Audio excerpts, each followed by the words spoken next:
ప్రధాని నరేంద్ర మోదీ రిటైర్ అవుతారనే ప్రచారం గత కొంతకాలంగా జరుగుతోంది. సెప్టెంబర్ 17, 2025 ఈ ఏడాది సెప్టెంబర్ 17 నాటికి ఆయనకు 75 సంవత్సరాలు నిండుతాయి. సో భారతీయ జనతా పార్టీలో ఒక సాంప్రదాయం ఉంది, 75 సంవత్సరాలు నిండితే రిటైర్మెంట్ ఇవ్వాలి అని చెప్పి. మరి మోదీ రిటైర్మెంట్ అవుతారా లేదా? ప్రస్తుతం ఉన్న పరిస్థితుల్లో మోదీ రిటైర్మెంట్ అవసరమా?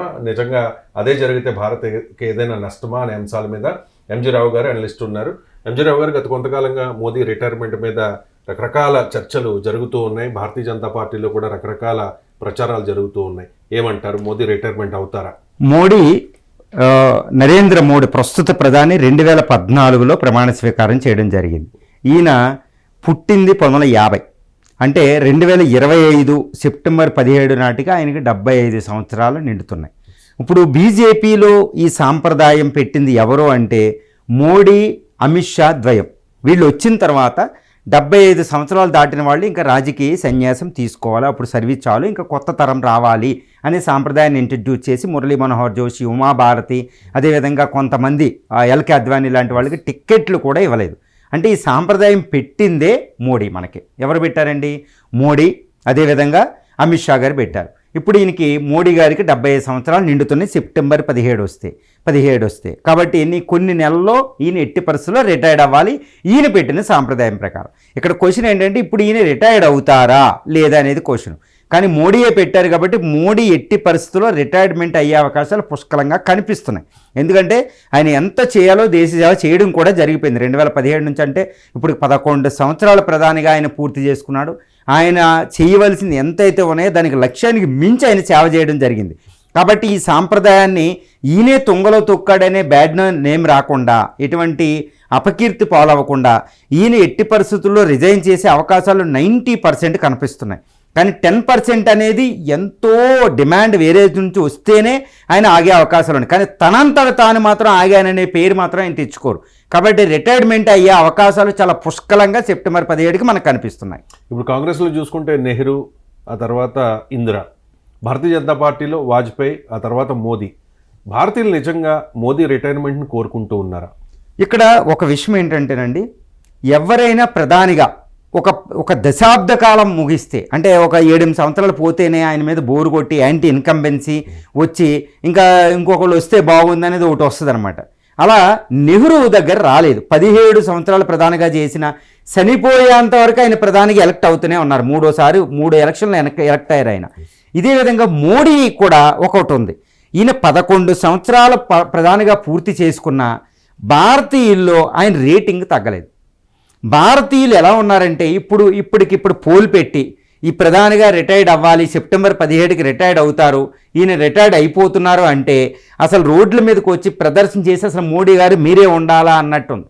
అంటే 11 సంవత్సరాలు అయితే ఎవరికైనా యాంటీ ఇన్కంబెన్సీ పెరిగి ఒక వ్యతిరేకత పెరిగి ఈయన పోతే ఇంకొకళ్ళు వస్తారు అనేది ఒకటి వస్తుంది అనమాట.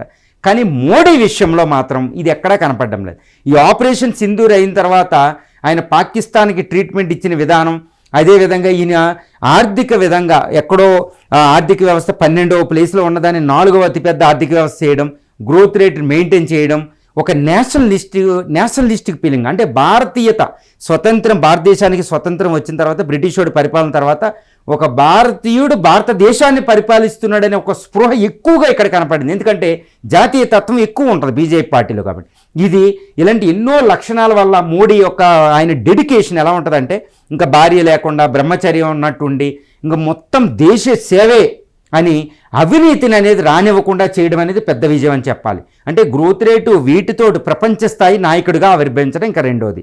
ఎంత అంటే ప్రపంచంలో ట్రంప్, పుతిన్ అందరినీ దాటినంత ప్రాముఖ్యత, పాపులారిటీ వరల్డ్ వైడ్ ఈయన ఉంది, ట్విట్టర్ అకౌంట్ ఇవన్నీ చూస్తే.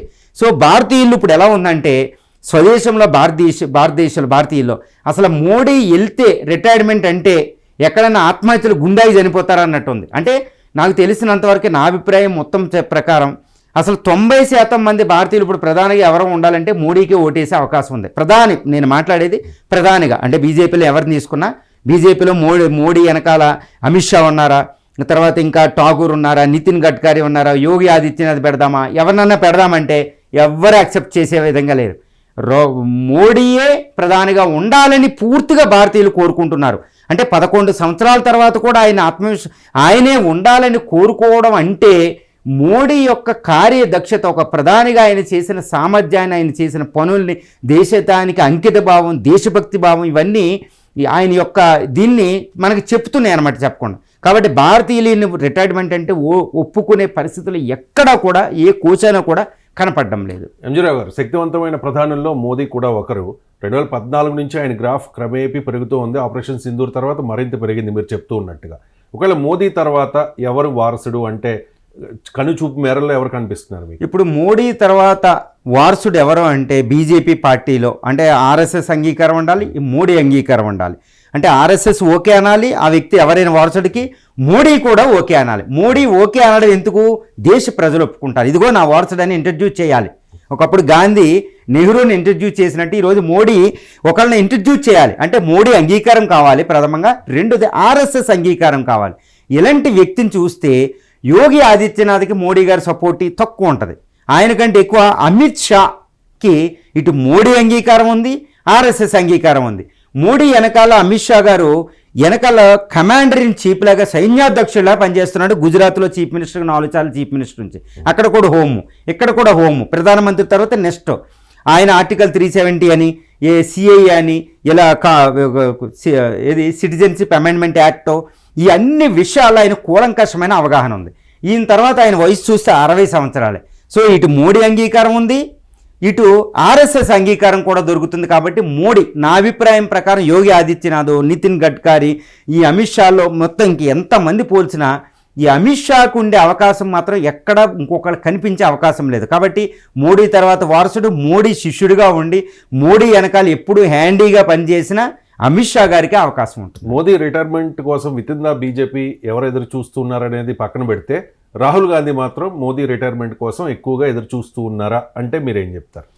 అవునండి, ఇప్పుడు మోడీ అధికారంలోకి వచ్చినప్పటి నుంచి ప్రతిపక్షంలో ప్రధానంగా ఉన్నది యంగెస్ట్ పర్సన్ అయిన Rahul Gandhi, Congress age old party. ఇప్పుడు మోడీ గారు పాపులారిటీ పెరుగుతూ ఉంటే రాహుల్ గాంధీ గారు ఎంత కృషి చేసినా ఆయన గ్రాఫ్ అయితే పెరగడం లేదు. మోడీ ఎక్కడైనా ఇన్వాల్వ్ అయినా, మోడీ అమిత్ షా ద్వయం ఇన్వాల్వ్ అవుతే రాహుల్ గాంధీకి ఎక్కువ ఓటములు వస్తున్నాయి. మొన్న 2024 ఎలక్షన్లను కాస్త 100, కాకపోతే అంతకుముందు జరిగిన ఎలక్షన్ 2014, 2018, 19 ఎలక్షన్లో కూడా ఆయన అట్టర్ ఫ్లాప్. 2019 అయితే కేవలం కాంగ్రెస్ చరిత్రలోనే అతి తక్కువ సీట్లకు వచ్చేసినాయి. సో ఇలాంటి పరిస్థితుల్లో ఇప్పుడు మళ్ళీ ఎలక్షన్ జరిగినా మోడీకి ఎక్కువ ఉంటుంది కాంగ్రెస్ కంటే. అంటే రాహుల్ గాంధీకి పెద్ద గ్రహణంలా పట్టేసింది మోడీ గ్రహణం. మోడీ ఉన్నంత వరకే రాహుల్ గాంధీ ప్రధానమంత్రి అవడం, ఎక్కువ కాంగ్రెస్ మళ్ళీ పూర్వ వైభవం రావడం అనేది జరిగే అవకాశాలు లేవు. కాబట్టి మోడీ రిటైర్మెంట్ అంటే చక్కగా సంతోషపడేది రాహుల్ గాంధీ గారేమే. ఎందుకంటే రాహుల్ గాంధీ ఇంకెవ్వరు వచ్చినా ఆయన పోరాడొచ్చు, సీనియర్ అయిపోతాడనమాట. కానీ మోడీ గారు ఉన్నంత వరకే రాహుల్ గాంధీ ప్రధానమంత్రి అయ్యే అవకాశాలు ఎక్కడా కనపడడం. ఎందుకంటే ఈయనకున్న highest popularity among the Indians అనమాట. అందువల్ల రాహుల్ గాంధీ స్వయంగా ఎంత శక్తివంతుడు, తనంతట తానే వెళ్ళిపోతుంటే తర్వాత ఈయన శక్తివంతుడు రిట్రీట్ అవుతే తర్వాత ఉండే అవకాశం ఈయనకు ఉంటుంది. కాబట్టి ఈయనకి ఆనందమే, అబ్బా మోడీ వెళ్ళిపోయారబ్బా అని. కానీ మోడీ ఉన్నంత వరకు ఈయన ప్రధానమంత్రి అవకాశాలు ఎక్కువ కనపడడం లేదు. పీపుల్ కూడా యాక్సెప్ట్ చేసే పరిస్థితి లేరు ఇప్పటికిప్పుడు. కాబట్టి మూడోసారి మొన్న ఎలక్షన్ జరిగినప్పుడు ఈ విషయం ప్రూవ్ అయింది. కాబట్టి రాహుల్ గాంధీ గారికి సంతోషమే మోడీ గారు వెళ్ళిపోతామంటే.